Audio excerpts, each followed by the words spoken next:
झारखंड में Spanish tourist से 7 से 8 युवकों ने किया गैंगरेप। पति के साथ दुमका में टेंट लगाकर सो रही थी, खुद बाइक चलाकर पहुंची हॉस्पिटल। भारतीय वायुसेना के इतिहास में पहला अवसर 8 मार्च को वायुसेना की 4 यूनिट को एक साथ मिलेगा। प्रेसिडेंट कलर और राष्ट्रपति द्रौपदी मुर्मू करेंगे सम्मानित। जालंधर को 165 आम आदमी क्लिनिक की सौगात देंगे सीएम अरविंद केजरीवाल। पंजाब के सीएम भगवंत मान साथ में रहेंगे मौजूद।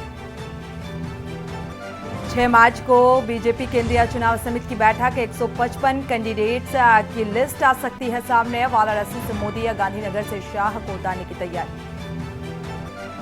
मनी लॉन्ड्रिंग मामले में मनीष सिसोदिया को मिले राहत। राउस एवेन्यू कोर्ट ने 7 मार्च तक बढ़ाई सिसोदिया की न्यायिक हिरासत।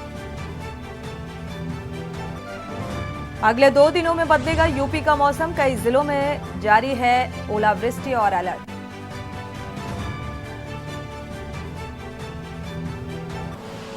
आप देख रहे हैं के न्यूज, खबरों का सारथी। नमस्कार, आप देख रहे हैं के न्यूज। मैं हूं आपके साथ सुनी चौहान। देश की बात में आपका स्वागत है। खबर दुमका से सामने आ रही है, जहां पर एक विदेशी महिला के साथ गैंगरेप किया गया है। महिला स्पेन की बताई जा रही है, जो अपने पति के साथ भारत भ्रमण पर निकली है। हंस डेहा के रास्ते दंपति को भागलपुर जाना था, लेकिन कल रात दंपति कुरमा हाट के समीप टेंट लगाकर रात बिताने लगे और इसी बीच देर रात करीब 7 से 8 की संख्या में अपराधियों ने टेंट से महिला को अपने कब्जे में लेकर सामूहिक दुष्कर्म की घटना को अंजाम दिया। और शनिवार की सुबह जब इसकी जानकारी हंसडेहा थाना को दी गई तो पुलिस सक्रिय हुई। बताया जा रहा है कि 3 लोगों को हिरासत में लेकर पूछताछ की जा रही है। महिला का इलाज सामुदायिक स्वास्थ्य केंद्र सरसिया घाट में चल रहा है। जिले के अधिकारी की घटनास्थल के लिए रवाना हो चुके हैं और मामले की गंभीरता को देखते हुए पुलिस पदाधिकारी फिलहाल फोरेंसिक जांच की जा रही है।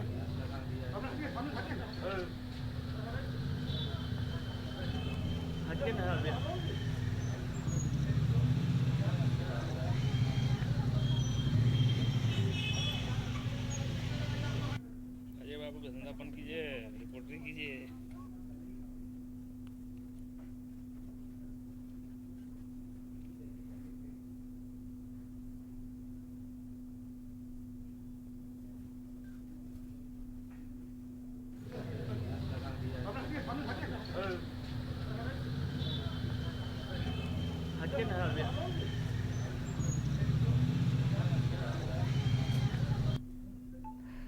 झारखंड से खबर आपको बता दें, मार्च का महीना शुरुआत में एक बार फिर मौसम का मिजाज बिगड़ गया है। वेस्टर्न डिस्टर्बेंस का असर देखने को मिल रहा है। उससे पहले हिमाचल प्रदेश का रुख कर लेते हैं। हिमाचल से लेकर उत्तराखंड तक बारिश और बर्फबारी का सिलसिला शुरू हो चुका है। मौसम विभाग ने 3 मार्च तक उत्तराखंड के अलग अलग हिस्सों में बर्फबारी और बारिश का येलो अलर्ट जारी किया है। आपको ये रिपोर्ट दिखाते हैं।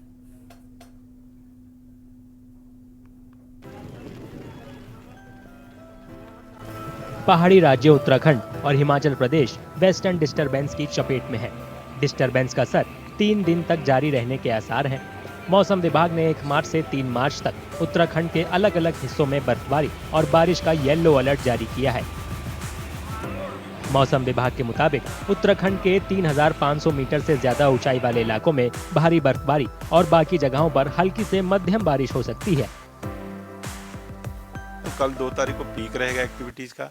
पूरे प्रदेश में मैं कहूँगा हल्की से मध्यम बारिश मिलने वाली है। और जहाँ तक फिर भारी बारिश या बर्फबारी की है, तो जो अंदर के 5 डिस्ट्रिक्ट हमारे हैं, उत्तरकाशी, चमोली, पिथौरागढ़, रुद्रप्रयाग, बागेश्वर, तो उनमें बिल्कुल आप देखेंगे 3000 मीटर या उससे अधिक ऊंचाई के क्षेत्रों में जो हैवी स्नोफॉल है उसकी संभावना है। और साथ ही इन डिस्ट्रिक्ट में कहीं कहीं पर हैवी रेन भी एका दुक्का जगह मिलेगी। इसके अलावा अगर हैवी रेन की बात करें तो उसमें देहरादून है, टेहरी है या हरिद्वार है, इनमें भी संभावना है।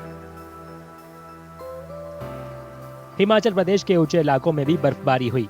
राजधानी शिमला समेत मैदानी इलाकों में लगातार बारिश होती रही। जो आज सुबह के आंकड़े देखिए, लॉस हुई थी हंसा में 5 सेंटीमीटर के आसपास रिपोर्ट की गई थी। जैसे जो बाकी क्षेत्र हैं, जो हमारे शिमला है, कांगड़ा है, जो मतलब इवन बिलासपुर हमें, वहाँ भी देखिए सुबह के समय से ना हल्की बारिश शुरू हो चुकी है। और तथा देखिए जो WD है, इसका जो इफेक्ट है देखिए आज 1 तारीख और कल 2 तारीख को मुख्यतः रहेगा। कुल्लू जिले के मनाली में भी भारी बर्फबारी हुई और तापमान गिर गया। मनाली में सैलानियों ने बर्फबारी, ठंडे मौसम और आकाश में इंद्रधनुष का जमकर लुत्फ उठाया।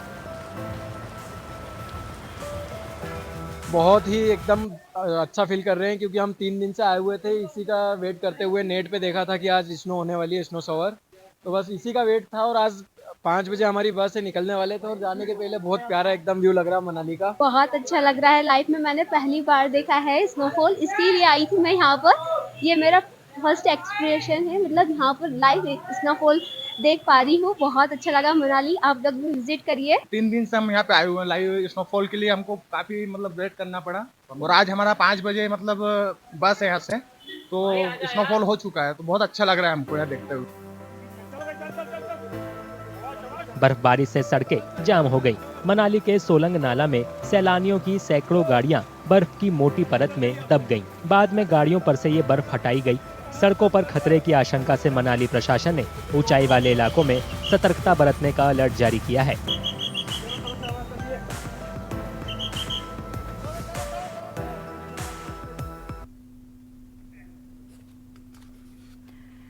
बढ़ते आगे खबर गुरदासपुर से है, जहां पर गांव दबूडी से ये खबर सामने आ रही है, जहां के एक परिवार ने अपनी बहू को लाखों रुपए खर्च करके कनाडा भेजा और ताकि वो उनके बेटे को भी कनाडा बुलाकर सेटल हो जाए। और लड़की विदेश जाकर मुकर गई। जब लड़का अपने खर्च पर और लड़की की सहमति के बिना कनाडा गया तो जान से मारने की धमकी दी गई और इस गम में लड़का मानसिक रूप से बीमार हो गया। परेशान होकर परिवार ने लड़की के परिवार के खिलाफ पुलिस में शिकायत दर्ज की और पुलिस ने लड़की के पिता और मां के खिलाफ मामला दर्ज कर लिया है।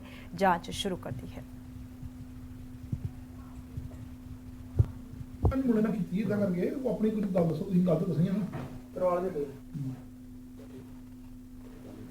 गल तो कुछ भी नहीं हुई, वही एवं आखिए भी गल कोई हुई है।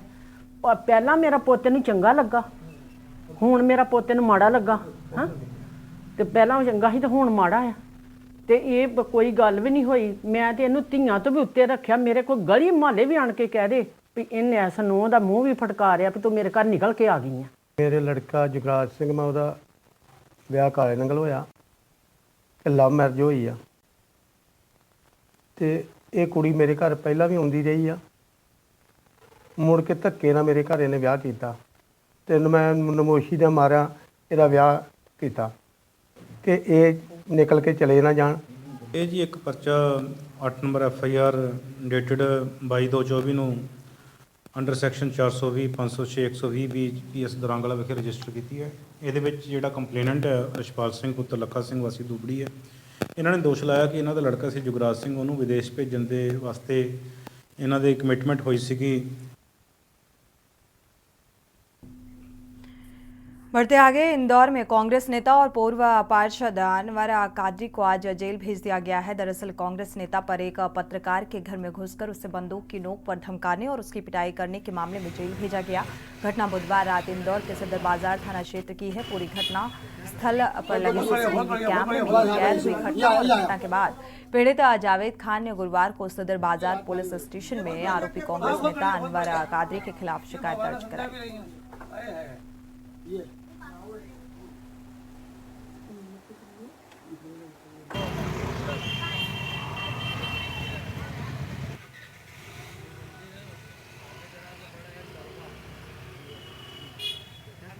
बहुत बढ़िया ये देखिए मारा मेरे को। हाँ दिख गया, ये लात मारी मेरे को। बहुत बढ़िया ये भवाना समझा भी रही है।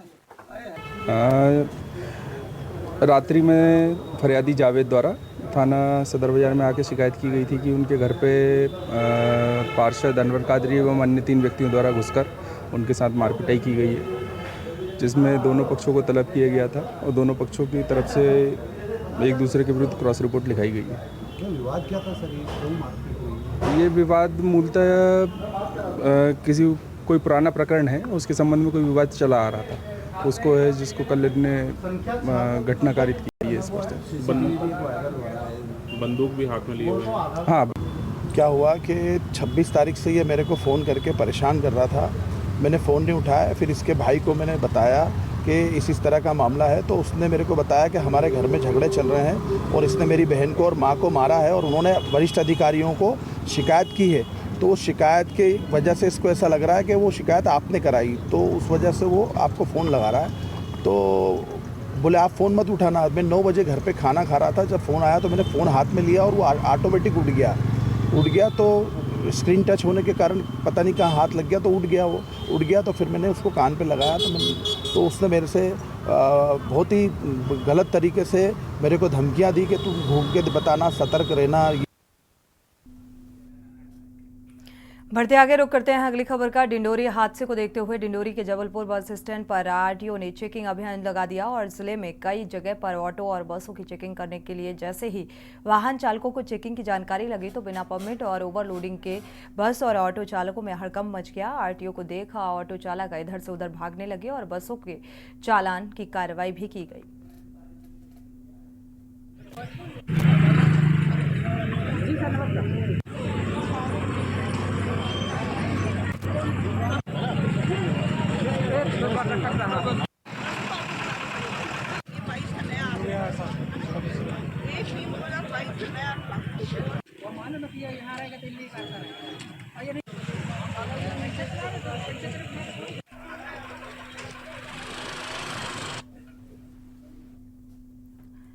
केंद्र सरकार के आयुष्मान योजना के इंसेंटिव की राशि में बीएमओ के द्वारा बड़ा गोलमाल करने का मामला सामने आया है। सरगुजा जिले के सीतापुरा विकास खंड के चिकित्सकों ने बीएमओ पर आरोप लगाया है कि आयुष्मान भारत योजना के तहत शासकीय अस्पतालों के चिकित्सक के द्वारा जिन मरीजों का उपचार किया जाता है उसके बदले में उन्हें कुछ राशि इंसेंटिव के रूप में प्रदान की जाती है, लेकिन बीएमओ के द्वारा उक्त इंसेंटिव की राशि में गड़बड़ी करते हुए उन्हें मिलने वाली राशि में बड़ी कटौती करते हुए लगभग 4,30,000 की राशि जो सत्र 2021 और 22 का था अपने खातों में ट्रांसफर कर लिया गया।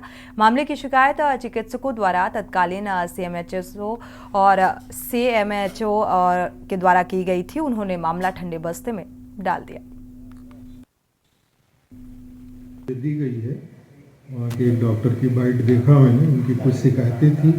ये घटना 21 और 22 की है और मेरे संज्ञान में अभी आया है, तो इस सिलसिले में मैं एक जांच समिति गठित कर रहा हूँ और जो भी नियम संबद्ध होगा, जिस ढंग से पैसा दिया जाता है उस ढंग से कार्रवाई होगी। जो आयुष्मान कार्ड का हमको जो इंसेंटिव आया था 2021-22 में, वो करीब 14 लाख आया था। 14 लाख में से वो सारे स्टाफ को बंटना था, उसमें डॉक्टर, सिस्टर्स और जो भी स्टाफ है हमारे नीचे वाले जितने भी हैं, सारे स्टाफ को 14 लाख बंटना था, है ना। उसमें से भी मतलब सारे डॉक्टर्स के नाम पे हमको 40 या 50 हज़ार ही देके हमको वो कर दिया गया। 50 हज़ार हमारे अकाउंट में आए।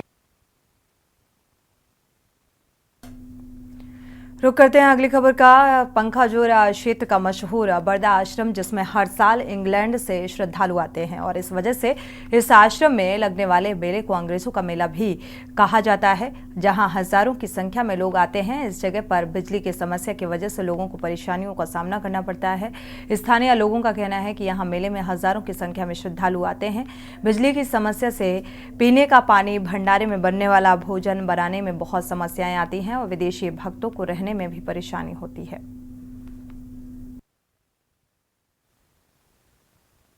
बीच बीच में हम लोग हर गांव में जाके मेडिकल कैंप लगाते हैं, वहाँ फ्री निःशुल्क चिकित्सा हम लोग करवाते हैं। बिजली तो यहाँ पे है, लेकिन बिजली रहने के बाद भी बिजली का जो उपयोगिता है वो हम लोग ले नहीं पा रहे हैं, क्योंकि लो वोल्टेज है, वोल्टेज एकदम कम है। वोल्टेज कम है, ये आश्रम के लिए सेपरेट कोई ट्रांसफार्मर नहीं है। कई बार यहाँ पे हमारे जो चुने हुए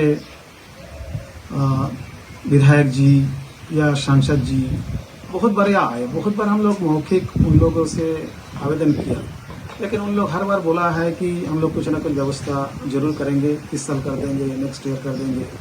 तो अभी तक ऐसा हुआ नहीं है। लेकिन हमारे यहाँ करीब 27-28 साल से आश्रम पे स्थित है। 1994 से यहाँ शुरुआत है। अपना परम गुरुदेव जय श्री 108 श्री बिंदवरी गश्य महाराज के द्वारा यहाँ पे स्थापित किया गया था। जब से धीरे धीरे हमें अपने आश्रम में बहुत दूर दूरस्थ से भक्तगण आते हैं, वार्षिक उत्सव किया जाता है, जिसके कारण हमें बिजली की अति आवश्यकता है। बिजली की कमी के कारण हमें बहुत सारे परेशानी को उठाना पड़ता है। बढ़ते आगे, केंद्र सरकार के आयुष्मान योजना के इंसेंटिव की राशि में बीएमओ के द्वारा बड़ा गोलमाल करने का मामला सामने आ रहा है। दरअसल सरगुजा जिले के सीतापुर विकासखंड के चिकित्सकों ने बीएमओ पर आरोप लगाया और आयुष्मान भारत योजना के तहत शासकीय अस्पतालों के चिकित्सक के द्वारा जिन मरीजों का उपचार किया जाता है उसके बदले में उन्हें कुछ राशि इंसेंटिव के रूप में प्रदान की जाती है और बीएमओ के द्वारा उक्त इंसेंटिव की राशि में गड़बड़ी करते हुए और मिलने वाली राशि में बड़ी कटौती करते हुए लगभग 4,30,000 की राशि जो सत्र 2021-22 का था अपने खाते में ट्रांसफर कर लिया गया। मामले की शिकायत चिकित्सकों के द्वारा तत्कालीन सीएमएचओ से भी की गई थी और मामला ठंडे बस्ते में जाता हुआ नजर आ रहा है। कार्रवाई के बाद साथ ही बचे हुए इंसेंटिव दिलाने की मांग कर रहे हैं और इस प्रकार से आयुष्मान भारत योजना के तहत मिलने वाले प्रोत्साहन राशि में गड़बड़ी की शिकायत लगातार मिल रही है। जांच का विषय है और इस पर गहन जांच होनी चाहिए। ये था हमारे यहाँ जो आयुष्मान कार्ड का हमको जो इंसेंटिव आया था 2021-22 में, वो करीब 14 लाख आया था। 14 लाख में से वो सारे स्टाफ को बंटना था, उसमें डॉक्टर, सिस्टर्स और जो भी स्टाफ है हमारे नीचे वाले जितने भी हैं, सारे स्टाफ को 14 लाख बंटना था, है ना। उसमें से भी मतलब सारे डॉक्टर्स के नाम पे हमको 40 या 50 हज़ार ही देके हमको वो कर दिया गया। 50 हज़ार हमारे अकाउंट में आए हैं, 50 हज़ार किसी के में, 60 हज़ार डॉक्टर्स में।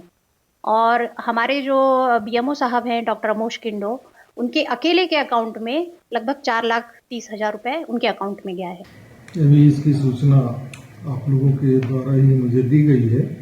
वहाँ के एक डॉक्टर की बाइट देखा मैंने, उनकी कुछ शिकायतें थी।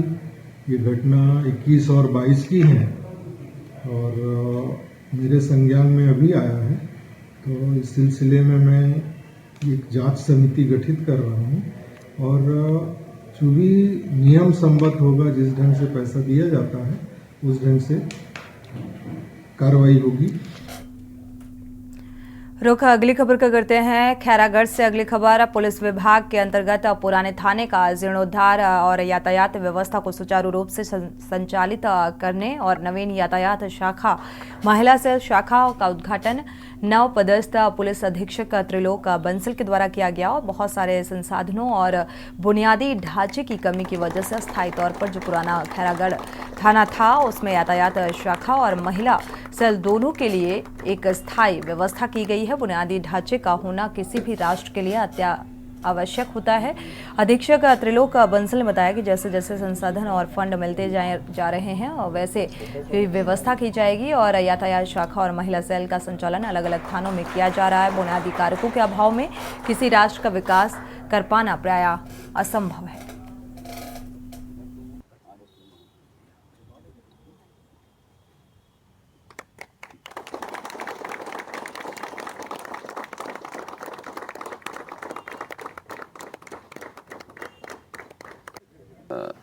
नए ज़िले में हमारा ज़िला 1.5 साल से काम कर रहा है। यहाँ पर चूँकि बहुत सारे संसाधनों और इंफ्रास्ट्रक्चर की कमी है, आज हमने अस्थायी तौर पे जो पुराना खैरागढ़ थाना था उसमें महिला सेल और यातायात शाखा दोनों के लिए एक टेम्परेरी व्यवस्था की है और उसका ही आज उद्घाटन हमने रखा है। रुक करते हैं अगली खबर का। लखनऊ से अहम खबर सामने आ रही है। यूपी पुलिस में आरक्षी भर्ती परीक्षा का ये पूरा मामला। परीक्षा में सेंधमारी करने वाले 2 लोगों को फिलहाल गिरफ्तार किया गया है। पेपर आउट कराने वाले गिरोह के 2 सदस्यों की गिरफ्तारी अजय सिंह चौहान और सोनू सिंह यादव अरेस्ट किए गए हैं। विभूति खंड स्थित किसान बाजार के पास से ये गिरफ्तारी की गई। एसटीएफ के डिप्टी एसपी दीपक सिंह की टीम ने अरेस्ट किया।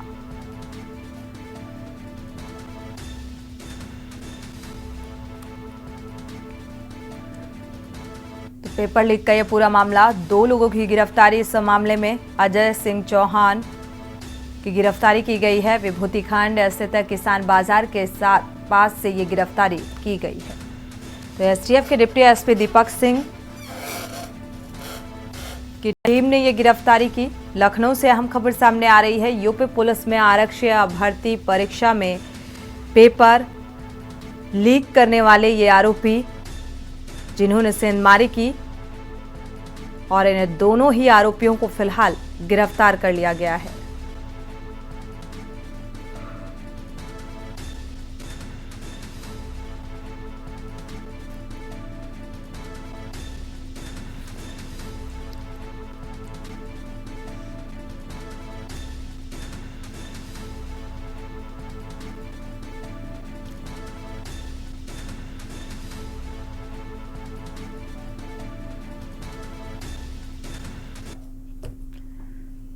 रुख अगली खबर का करते हैं। लखनऊ से हम खबर। बीजेपी के संकल्प पत्र सुझाव अभियान की शुरुआत हुई है। डिप्टी सीएम ब्रजेश पाठक भी इसमें शामिल हुए और जनता से सुझाव मांगने की शुरुआत की गई। अभियान की शुरुआत विकसित भारत को आगे बढ़ाने के लिए ये सुझाव मांगे गए हैं।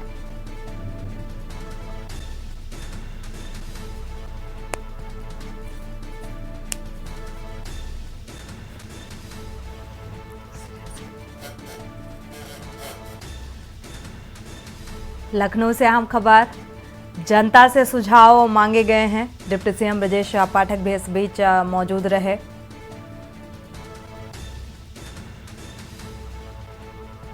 तो जनता के सुझाव मांगने के लिए इस अभियान की शुरुआत की गई है। विकसित भारत को आगे बढ़ाने के लिए सुझाव मांगे गए।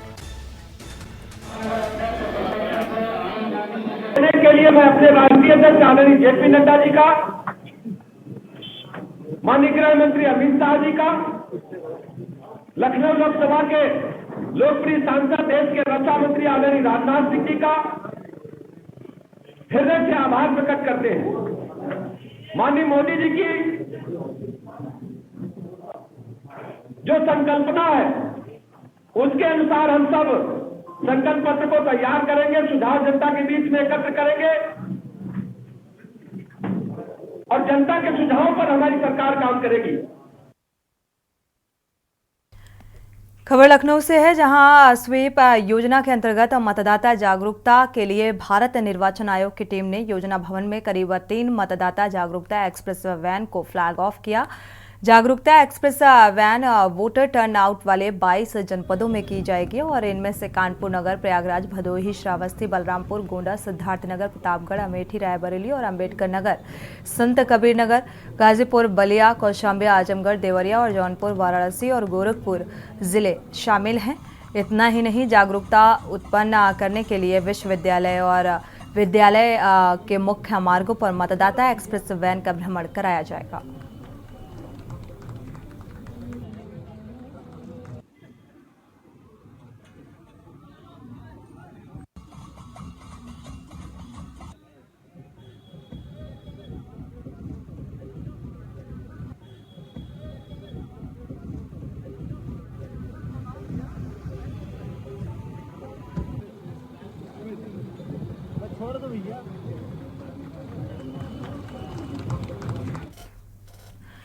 अकबरपुर का रुख करते हैं। अकबरपुर रेलवे स्टेशन का सौंदर्यीकरण को नया रूप दिया जा रहा है। जंक्शन लगभग 50 वर्ष से अधिक पुराना हो गया था, जिसे संवारने का काम चल रहा है और विगत 2 वर्षों में से पहले केंद्र सरकार इसकी मंजूरी मिली थी केंद्र सरकार से। हालांकि वर्तमान समय में काफ़ी हद तक काम पूरा कर लिया गया है, लेकिन चल रहे निर्माण कार्य की जो तस्वीरें निकल कर सामने आ रही हैं वो बेहद घटिया सामग्री का प्रयोग होता हुआ नजर आ रहा है। पीली ईंट से पहले प्लेटफॉर्म की जुड़ाई का काम चल रहा है और मोरंग भी ऐसे प्रयोग हो रही है। अगर इसकी गुणवत्ता की बात की जाए तो आधी मिट्टी निकलेगी। और आपको बता दें कि अकबरपुर रेलवे जंक्शन का 20 करोड़ रुपए की लागत से चल रहे कार्य की ये तस्वीरें बदहाली बताने के लिए काफ़ी हैं और सौंदर्यीकरण और दोहरीकरण के चलते इस दौरान इस कार्य में भ्रष्टाचार दीमक जो है वो भ्रष्टाचार का लगता हुआ नजर आ रहा है। कार्यदायी संस्था के दावों की पोल खोलने वाली ये तस्वीरें सामने आ रही हैं। स्टेशन अधीक्षक ने इस कार्य से कोई फिलहाल सरोकार होता हुआ नजर नहीं आ रहा।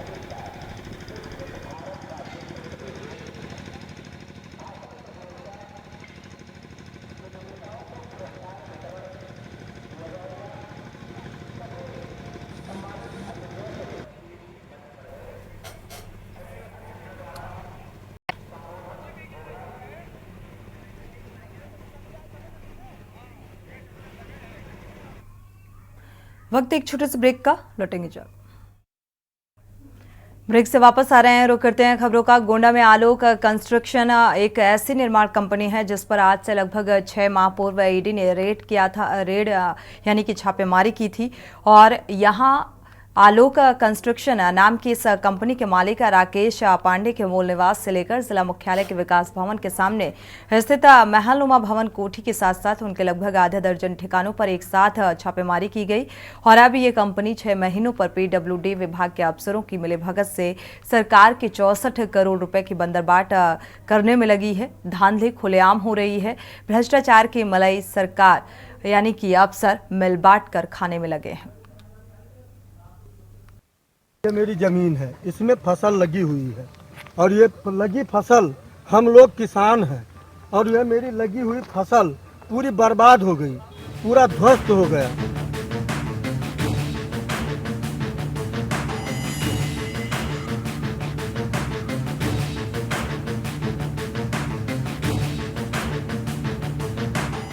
गोंडा में विभागीय अधिकारियों, ठेकेदारों और सत्ता में बैठे रसूखदारों की तिकड़ी सरकार की मंशा पर पलीता लगा रहे हैं। भ्रष्टाचार पर सरकार की जीरो टॉलरेंस की नीति की खुलेआम धज्जियां उड़ रही हैं, लेकिन देखने वाला कोई नहीं। गोंडा में PWD विभाग द्वारा ठेकेदार के माध्यम से परसपुर क्षेत्र में सड़क निर्माण कार्य कराया जा रहा है, जहां सरकारी पैसे की बंदरबाट जमकर हो रही है।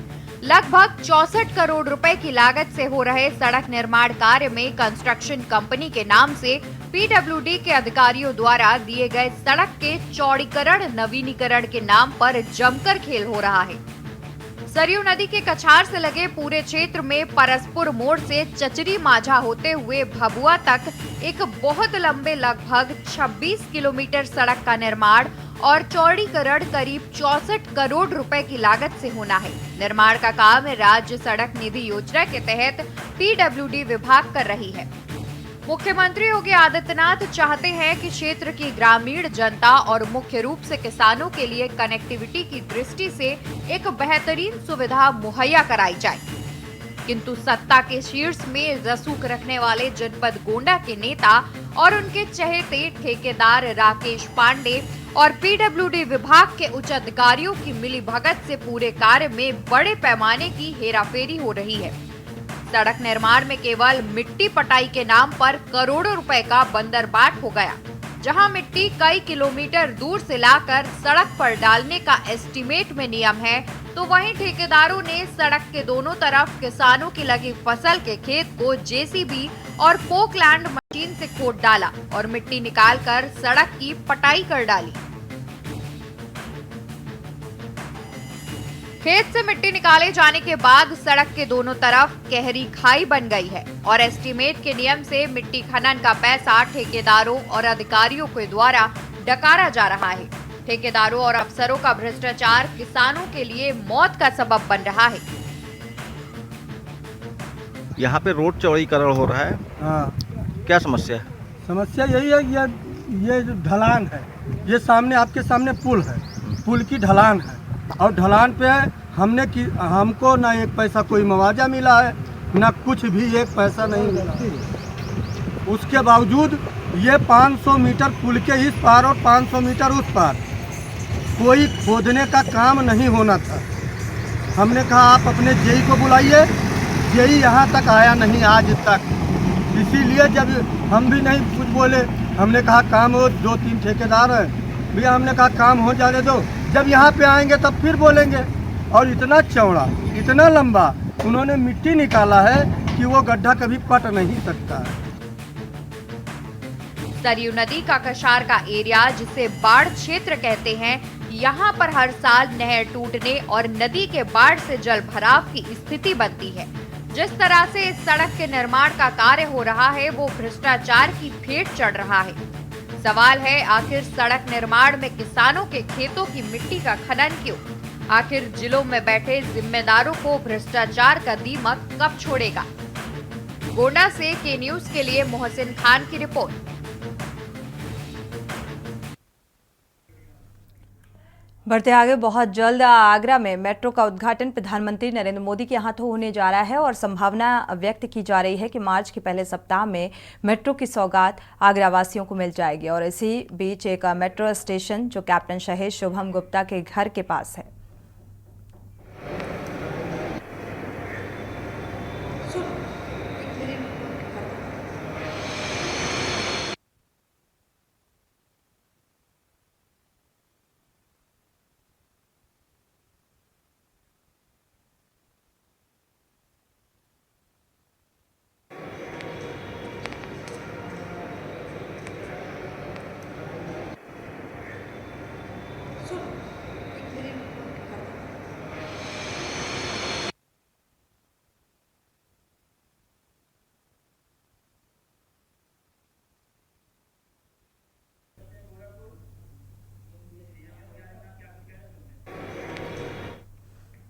सीधे रुख करते हैं गोरखपुर का। सीएम योगी आदित्यनाथ क्या कुछ कह रहे हैं, सुनाते हैं आपको। रोजगार के अवसर उपलब्ध करवाएंगे, बल्कि इसके माध्यम से उन ढेर सारी सुविधाओं को, गरीब कल्याणकारी योजनाओं का लाभ हो या फिर किसानों के सम्मान का कार्य हो, ये सभी कार्य तभी संभव हो सकते हैं जब एक समान सरकार केंद्र में हो, राज्य में हो, नगर निकायों में हो, जिला पंचायतों में हो, ब्लॉक स्तर पर हो, ग्राम पंचायतों में हो। योजना को स्मूथली वहां तक पहुंचने में भी देर नहीं लगती, और नहीं तो पग पर बैरियर का काम करते हैं लोग। बैरियर नहीं चाहिए हमें, उसको ब्रेक थ्रू चाहिए, आगे बढ़ाने वाला होना चाहिए, तेजी के साथ आगे बढ़ाने वाला।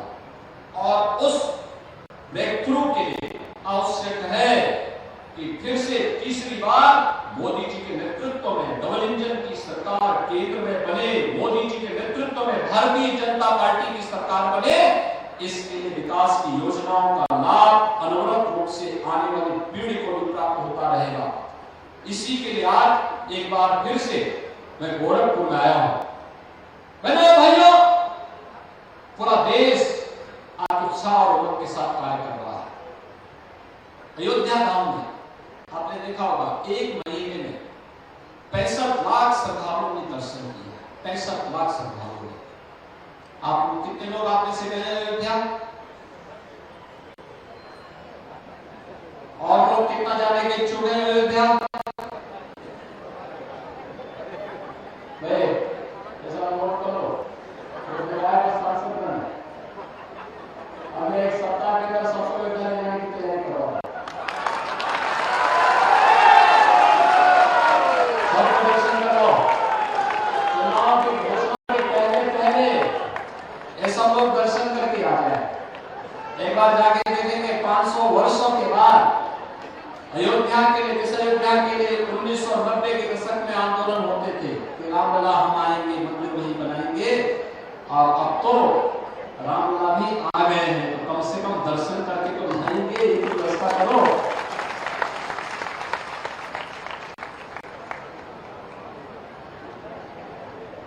ये कभी नहीं हो पाया था। कोई कल्पना करता था कि अयोध्या में राम मंदिर बन पाएगा, लेकिन आज संभव हुआ। काशी में बाबा विश्वनाथ धाम इस भव्य रूप में आ पाएगा, पहले कल्पना थी, आज हकीकत है। पहले सोचते भी थे, कोई नारा भी लगाता था तो सरकारें प्रताड़ित करती थी, झूठे मुकदमों में फंसाती थी, लेकिन आज सरकार पहल करके दर्शन करने की व्यवस्था करवा रही है, सुविधा उपलब्ध करवा रही है। और अयोध्या तो पहले गया होगा, आज से 2 साल 3 साल पहले अयोध्या गया होगा, और आज की अयोध्या को देखिए, एक नई अयोध्या के दर्शन होते हैं। एकदम ऐसा लगता है जैसे त्रेता काल की अयोध्या आ रही है। ये कार्य तभी संभव हो पाया है जब डबल इंजन की सरकार है, और डबल इंजन की सरकार नहीं होती तो दिक्कतें होती। तब अन्य सरकारें बैरियर का काम करती है, जातिवादी सरकारें। ये तो न घर की है न घाट की है, क्योंकि जातिवाद के नाम पर केवल और केवल अपने परिवार का कार्य करते हैं। इन्होंने अपने परिवार का, परिवार में भी भाई का, भतीजे का, चाचा का, काका का, उसके अलावा बाहर नहीं, सबके जीवन के साथ लोग खिलवाड़ करते रहे। नौजवानों के साथ, किसानों के साथ, श्रमिकों के साथ, व्यापारियों की सुरक्षा के साथ, बेटियों की सुरक्षा के साथ। आज आपने देखा होगा, डबल इंजन की सरकार है तो श्रमिकों के बच्चों के लिए अटल आवासीय विद्यालय बन रहा है। कभी जाइए सहजनवा में अटल आवासीय विद्यालय देख के आइए कैसे बनता है, कैसे कार्य हुआ है। अटल आवासीय विद्यालय मॉडल श्रमिकों के बच्चों के लिए, अनाथ बच्चों के लिए। एम्स गोरखपुर कितना बड़ा संस्थान बन गया है, बीआरडी मेडिकल कॉलेज आधुनिक रूप में आ गया है, और ऐसे ही आयुष विश्वविद्यालय भी गोरखपुर में बन गया है। नौजवानों के लिए टैबलेट और स्मार्टफोन की सुविधा उपलब्ध हो रही है।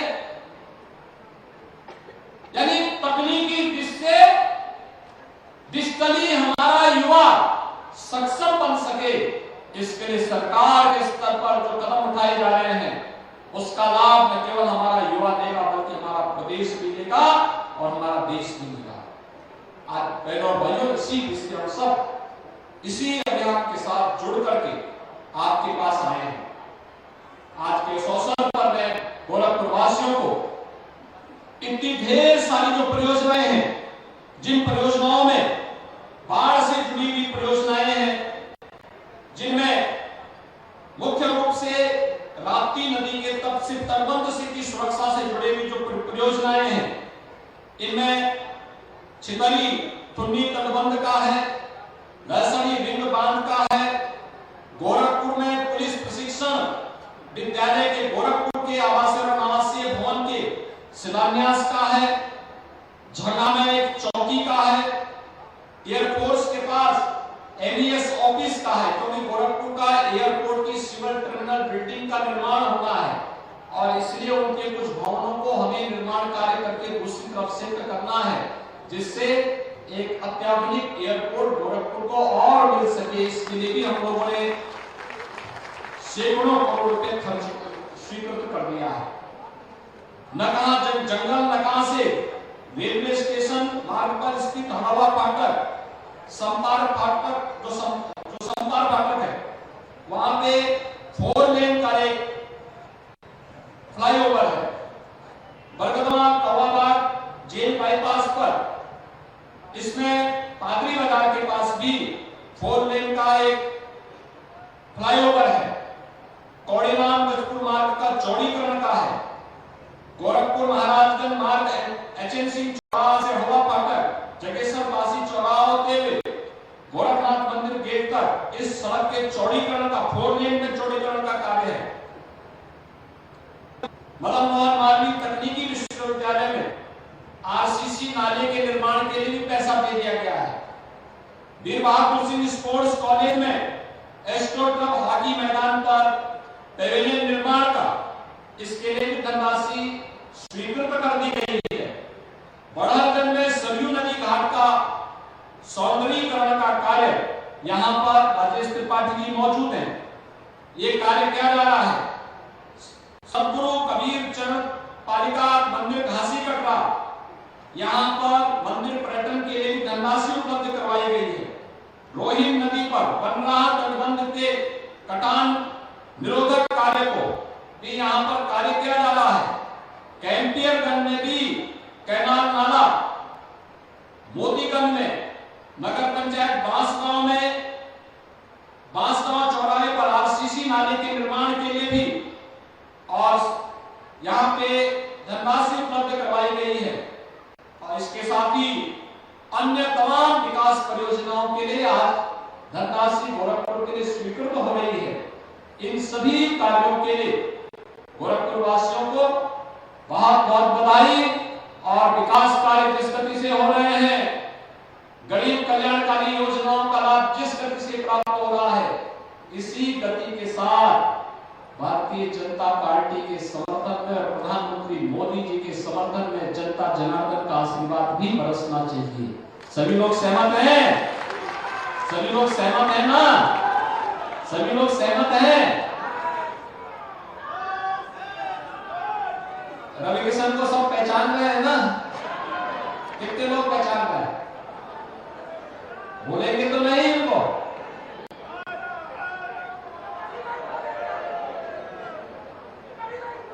हाँ, तो रवि किशन को पहचान लो। तो भाइयों बहनों, मैं आप सबको इन सब विकास कार्यों के लिए हृदय से बधाई देता हूँ, अपनी शुभकामनाएं देता हूँ। होली के पूर्व ही आप सबको बहुत सारी बधाई देता हूँ कि 24-25 मार्च को होली भी मनाई जाएगी, धूमधाम से मनाई जाएगी।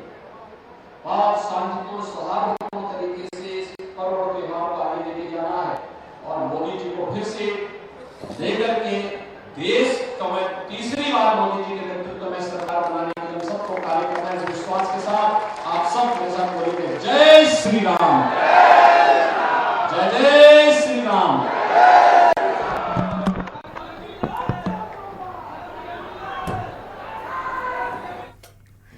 सीएम योगी आदित्यनाथ को सुन पा रहे थे। 48 विकास परियोजनाओं का लोकार्पण और शिलान्यास करते हुए नजर आए। बढ़ते आगे खबर बागपत से है, जहां कुछ दबंगों ने तहसील के कर्मचारियों से मिली भगत पर सतगुरु संत कबीरदास के मंदिर की जमीन के साथ साथ आश्रम की बैनामा अपने नाम किया। और इतना ही नहीं, सरकारी कर्मचारी और गांव के दबंग लोगों ने मंदिर की प्रबंध समिति और पुजारी को मंदिर के जीर्णोद्धार का भी झांसा दिया था। न्याय पाने के लिए प्रबंध समिति के लोगों के साथ साथ मंदिर में आने वाले श्रद्धालु भी सरकार से जहां दबंग लोगों के खिलाफ कार्रवाई की मांग कर रहे हैं, वहीं बैनामा को निरस्त करने की भी गुहार लगाते नजर आए।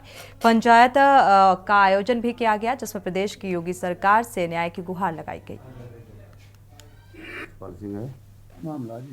मामला ये है कि ये यहाँ पर जो है करीब कबीर आश्रम है, ये तकरीबन 15-20 साल पहले से बनाया था ये।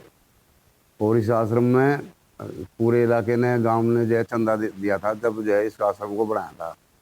अब हमें ये पता लगा है कि माई जी एक दिन माई जी बता रही थी कि मुझे जो है सुधीर पुत्र लाल सिंह, जाति जुल्हा, गांव लुहारी, जनपद बागपत, मुझे ये कहने लगा कि उसके कबीर आश्रम वो सभी जो है जितने भी धार्मिक स्थल है उनके डेवलपमेंट के लिए जो है ना 5 लाख रुपए देगा। सीधे रुख करते हैं बिहार के औरंगाबाद का, जहां पर प्रधानमंत्री नरेंद्र मोदी पहुंचे हुए हैं। क्या कुछ कह रहे हैं, सुनाते हैं।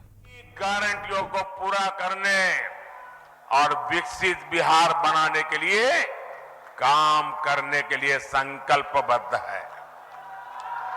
आप सभी को एक बार बहुत बहुत बधाई। आज विकास का उत्सव है। मैं आप सबसे आग्रह करता हूं, अपना मोबाइल फोन निकालिए, उसकी फ्लैश लाइट चालू कीजिए। आपके सबके मोबाइल की फ्लैश लाइट चालू कीजिए। ये विकास का उत्सव मनाइए। सब जो दूर दूर है वो भी करें। हर कोई अपना मोबाइल फोन बाहर निकालें। ये विकास का उत्सव मनाइए। मेरे साथ बोलिए, भारत माता की, भारत माता की, भारत माता की। बहुत बहुत धन्यवाद।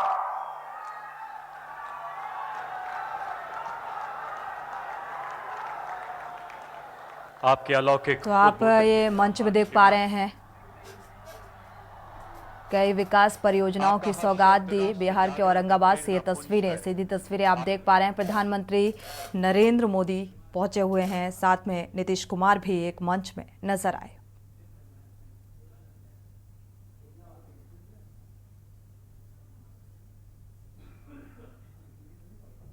तो फिलहाल ये शिलान्यास की ये तस्वीरें,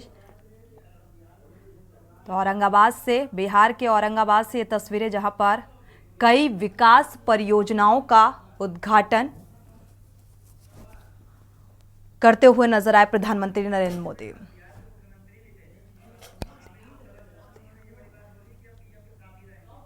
तो आगामी लोकसभा चुनाव को लेकर एक बड़ा ऐलान नीतीश कुमार का निकलकर सामने आया है कि आगामी लोकसभा चुनाव में प्रधानमंत्री नरेंद्र मोदी के साथ रहेंगे, इस बात का ऐलान किया।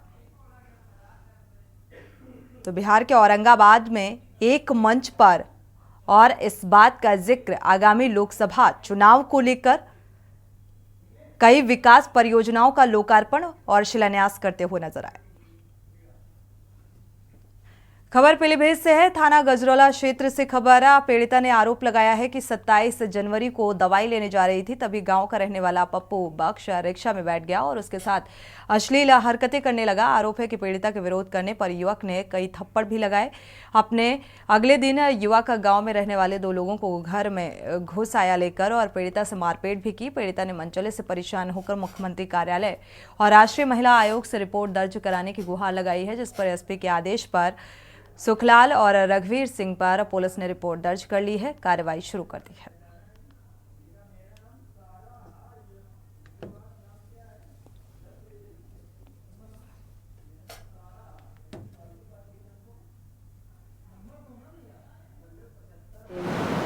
लड़की बहन की लड़की की गजरौला।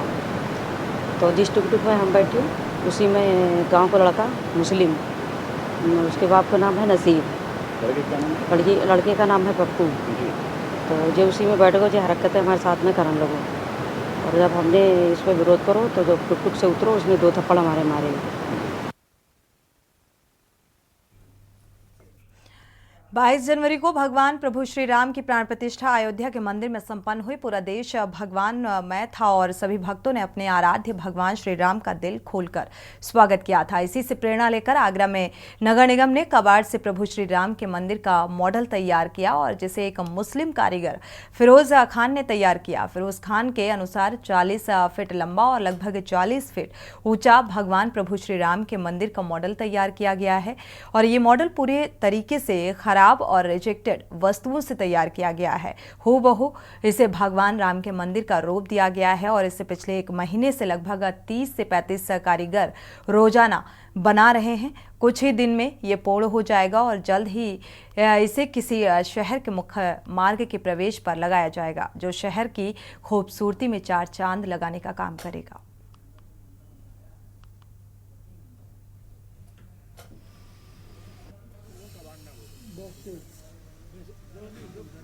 मेरा नाम फिरोज खान है और मैं यहाँ से ललित कला संस्थान से MFA पास आउट हूँ और एक आर्टिस्ट ही हूँ मैं।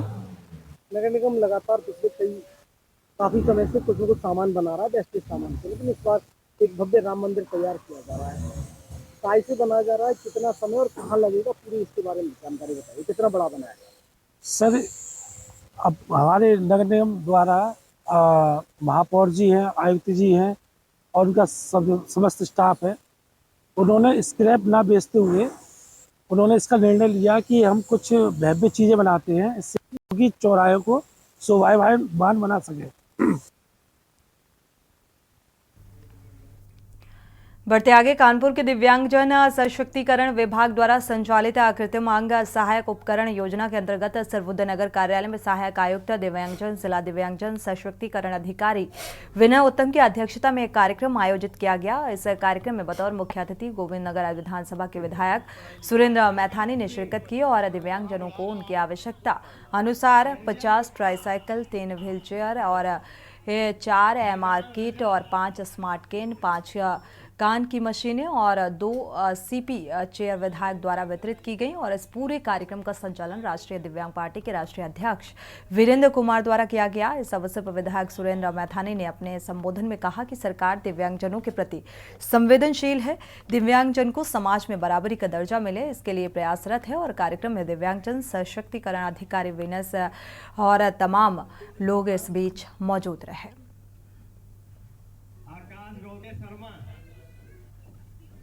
दिव्यांग बच्चे हैं उनको ये कृत्रिमांग सहायक उपकरण दिया जाए जिससे कि वो भी स्वावलंबी बन सकें और समाज की मुख्य धारा से वो जुड़ सकें और वो अपना विकास कर सकें। जैसे सामान्य लोग अपना जीवन व्यतीत करते हैं उसी तरीके से वो भी अपना जीवन व्यतीत कर सकें। दिव्यांग उपकरण का कार्यक्रम है और सरकार इसके लिए पर्याप्त मात्रा में धन दे रही है। इससे दिव्यांगजनों को काफ़ी लाभ होता है और जो भी शासन ने संसाधन उपलब्ध कराए हैं विभाग को, दिव्यांगजन सशक्तिकरण विभाग को, उन्हीं संसाधनों में सारी व्यवस्था दी जाती है। क्या कार्यक्रम है? देखिए, हमारे दिव्यांग भाई बहनों के लिए सब उपकरण जो एडवांस टेक्नोलॉजी वाले उपकरण हैं उनका वितरण का कार्यक्रम यहाँ विनय जी जो यहाँ हमारे ज़िले के वो हैं दिव्यांग अधिकारी हैं और हृदय जी, वीरेन जी, ये सब सहयोग करते हुए दिव्यांग भाई बहनों को जो मोदी जी ने इस एलिम्को जैसी कानपुर की संस्था को जो लगभग कांग्रेस के समय में बंद हो गई थी उसको पहले राउंड में 648 करोड़ रुपए से ज़्यादा देकर और दूसरे राउंड में 750 लगभग करोड़ रुपए दे करके जर्मन टेक्नोलॉजी से जोड़ करके एडवांस टूल्स को बनाकर कानपुर के द्वारा पूरे देश के दिव्यांग भाई बहनों को मोदी जी ने इसको एक उपहार के रूप में दिया है। मैं धन्यवाद दूंगा मोदी जी को कि जिन्होंने दिव्यांग भाई बहनों की सेवा के संकल्प को पूरा कराते हुए आज हम लोग लगातार बढ़ते आगे, उत्तराखंड में अल्मोड़ा में मशहूर जागेश्वर धाम के पास जंगलों की कटाई लोगों के लिए मुसीबत का सबब बनती जा रही है और इसीलिए लोगों ने इसका विरोध भी किया। मानसखंड परियोजना मास्टर प्लान में सड़क चौड़ा करने के नाम पर पेड़ की कटान की जा रही है और इसके दायरे में करीब 1000 पेड़ आते हैं, जिसको काटने को लेकर स्थानीय लोगों ने विरोध शुरू कर दिया है। देखिए ये खास रिपोर्ट। उत्तराखंड के अल्मोड़ा जिले के मशहूर जागेश्वर धाम के पास देवदार के करीब 1000 पेड़ों को काटने की तैयारी चल रही है। मानसखंड परियोजना मास्टर प्लान में सड़क चौड़ी करने के लिए पेड़ काटने की योजना है। यहाँ देवदार के जंगलों को दारू कावन भी कहा जाता है। लोगों ने और पुजारियों ने उन्हें काटने का विरोध किया है। सरकार जागेश्वर कॉरिडोर बना रही है, उससे लोगों में उत्साह तो काफी था, पर जिस तरीके से सरकार पेड़ काटने की बात कह रही है, पेड़ ही जागेश्वर के सौंदर्य हैं और यदि सौंदर्य ही मिटा दिया जाएगा तो कंक्रीट का जंगल खड़ा करने से कोई कॉरिडोर की शोभा नहीं होगी। इसलिए स्थानीय लोग इस बात का विरोध कर रहे हैं, क्योंकि दारुका वन के नाम से जागेश्वर है और दारुका वन बना ही रहना चाहिए किसी भी स्थिति में, उसका विस्तार ही होना चाहिए, उसमें कमी नहीं होनी चाहिए। लोगों ने सरकार को सलाह दी है कि जंगलों को बचाने के लिए बाईपास या वन वे सड़क बनाई जाए। हम उसका विरोध करते हैं। अगर यहाँ पर दारू वन को हटाए गए तो विनाश आ सकता है उसमें, क्योंकि भोलेनाथ इस क्षेत्र में जागृत अवस्था में हैं और दारू वन में बसे हुए हैं। हजारों साल प्राचीन देवदार का यहाँ पर वन है और हम सरकार से यही निवेदन करेंगे प्रशासन से कि जागेश्वर धाम के जो दारू वन हैं, देवदार के वृक्ष हैं, उनको न काटा जाए और यहाँ पर बाईपास सड़क बने, जिससे कि ये क्षेत्र की सौंदर्यता बरकरार रहे। पीडब्ल्यूडी की तरफ से अभी लगभग 1000 पेड़ों का चिन्हीकरण करके इन्हें काटने के प्रयास किए जा रहे हैं, जिसका हम समस्त क्षेत्रवासी खुलकर विरोध करते हैं एवं जो वर्तमान सरकार है इसे भी इसे एक पर्यावरण के लिए हित सोचकर इन पेड़ों को काटने के सिवा कुछ और ऐसे कुछ प्रस्ताव देखने चाहिए या फिर ऐसी कुछ और सुविधाएं देखनी चाहिए। यहाँ से कई रोडें ऐसी हैं जो सोलिंग होनी है और जो कई जगह से बाईपास निकल सकता है बिना पेड़ काटे, बिना सब कुछ किए हुए। ये अपना जो है जो बाईपास हैं उनमें डामरीकरण करें और इसको वन वे करें, वन वे करके इधर से गाड़ी आए, दूसरे मंदिरों के दर्शन करते हुए बाहर हाईवे में निकल जाएं। मानसखंड परियोजना मास्टर प्लान में आरतोला से जागेश्वर तक 3 किलोमीटर सड़क चौड़ी करने की योजना है।